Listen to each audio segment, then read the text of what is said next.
Será que ações de bancos vão valorizar em 2021? Qual será que é o melhor banco para se investir? Se você já investe em bancos em 2020 ou está pensando em investir em ações de bancos em 2021, esse vídeo é para você. Então, bora nessa!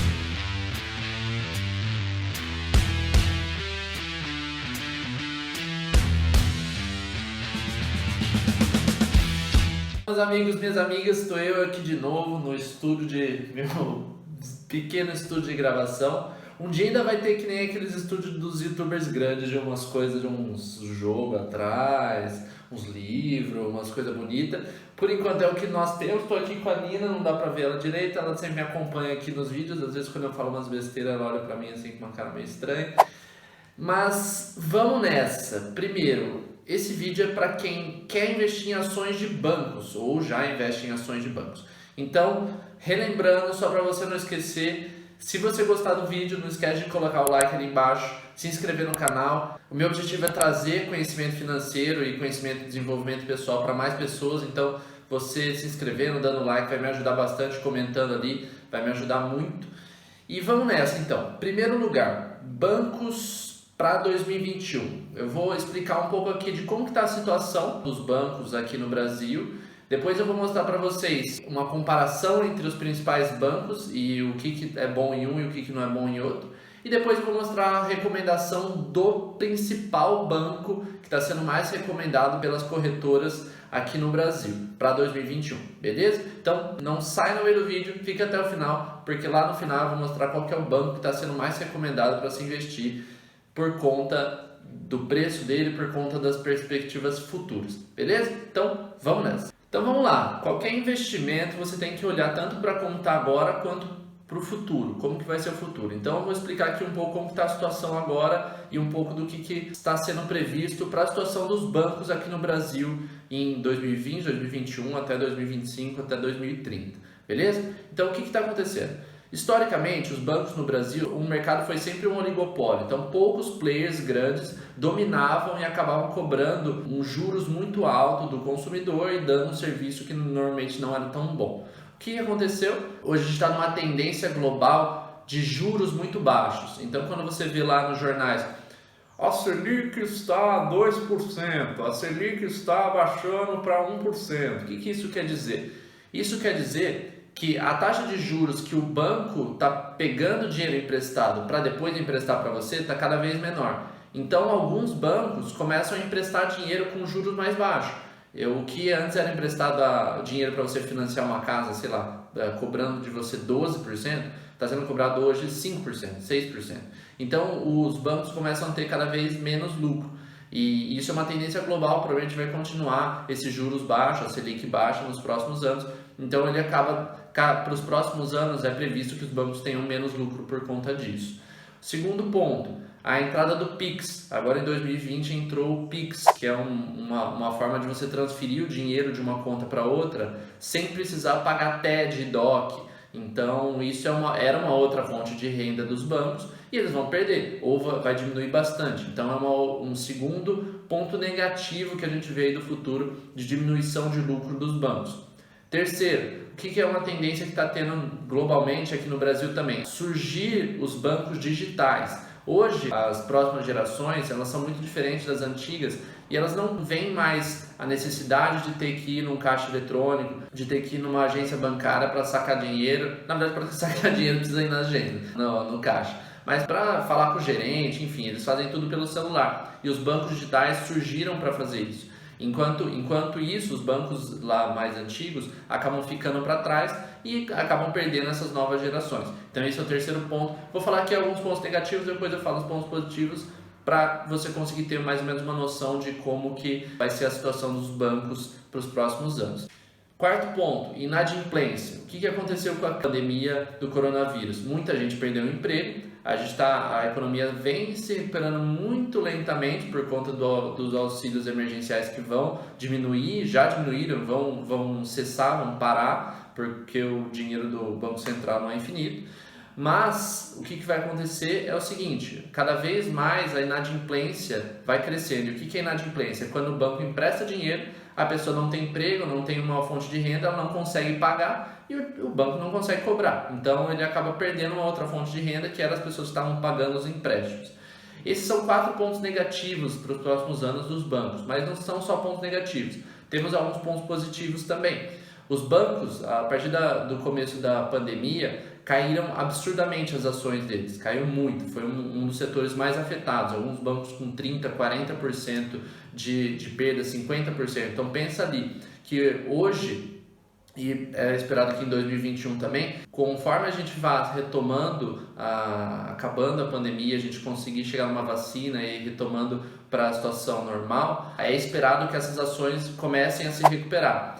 Nossa, Lucas, então tá barato, eu vou comprar agora, vou colocar todo o meu dinheiro. Não, não é assim. Como eu estou falando, o futuro ainda dos bancos não é aquilo que era há anos atrás. Então, se você vê, normalmente os investimentos, você olha quanto de lucro que é esperado essa empresa ter nos próximos anos. Então, não dá para falar, olha, o banco, a ação dele está valendo R$ 40, para o futuro ele vai continuar valendo R$ 40 também. Você tem que pensar em quanto de lucro ele vai ter no futuro e é esperado que o lucro dos bancos vá diminuindo no futuro, principalmente dos bancos, os bancões, né? Os bancos grandes que ainda não estão se digitalizando tanto quanto os mais modernos. Beleza? E um ponto positivo é que os bancos, principalmente os bancos grandes, são um dos preferidos, uma das empresas e das ações preferidas pelos estrangeiros para se investir aqui no Brasil. Então, com a pandemia, muitas pessoas físicas e também muitos fundos de investimentos estrangeiros pararam de investir no Brasil, principalmente por conta da crise política que a gente teve e também da não termos avançado em reformas importantes como a reforma tributária e administrativa. Muitos tiraram dinheiro e caso nos próximos anos a gente consiga reverter isso e melhorar a situação fiscal, eles devem voltar. E você vê que com o dólar muito caro hoje, um cara investindo ali $10 na nossa bolsa já está investindo 50 e poucos reais. Um pouco de dólares que colocar já vai aumentar bastante o valor das ações. Então, esse é um segundo ponto positivo que deve aumentar o preço das ações de bancos aí nos próximos anos. O que eu vou fazer aqui agora, para você entender um pouco quais são os bancos que a gente está falando e quais são bons, quais não são bons, eu vou mostrar uma análise com base nos números que eles têm hoje, com base nos números que os bancos estão apresentando de lucro, de receita no final de 2020 e no começo de 2021, para você entender e saber como comparar um e outro. E no final eu vou mostrar ali qual é o banco que está sendo mais recomendado para se investir pelas corretoras, beleza? Então vamos nessa. Então vamos lá, pessoal. O que eu vou fazer aqui? Eu estou num site que chama Status Invest, de novo, eu não sou patrocinado por nenhuma das ferramentas dos sites que eu falo aqui, inclusive comenta ali embaixo, hashtag patrocínio invista-se. Esse site, eu falo dele porque ele é muito bom para fazer comparação de ações, de fundos imobiliários também, e o que eu vou fazer aqui é, a gente vai ver como está a situação atual das ações desses bancos, e claro, relembrando, né? É sempre bom a gente entender como está a situação atual em 2020, 2021 e entender como que vai ser para os próximos anos. E também vou te mostrar como fazer essa análise também para outras ações, caso você queira aí. Então vamos lá. Vou colocar aqui a ação do Banco do Brasil e a gente vai querer comparar ele com ações de outros bancos aqui. Então vamos colocar aqui o Itaú, vamos colocar aqui o Bradesco, e vamos colocar o Santander e vamos colocar também o BTG. O BTG ele é um pouco diferente desses que eu mostrei, desses outros 4. Ele já está um pouco mais avançado na questão do digital, ele já está um pouco mais modernizado, digamos assim, mas é um banco médio a grande aqui no Brasil, é bom para a gente analisar. Aqui vai ter uma numeraiada absurda, não fica com medo, é uma coisa bem simples, eu vou mostrar exatamente o que é mais importante nessa análise aqui. Claro, todos esses indicadores são importantes, mas uns são mais importantes para cada uma das coisas que a gente quer ver. O que a gente quer ver aqui? Primeiro, a ação está barata ou ela está cara?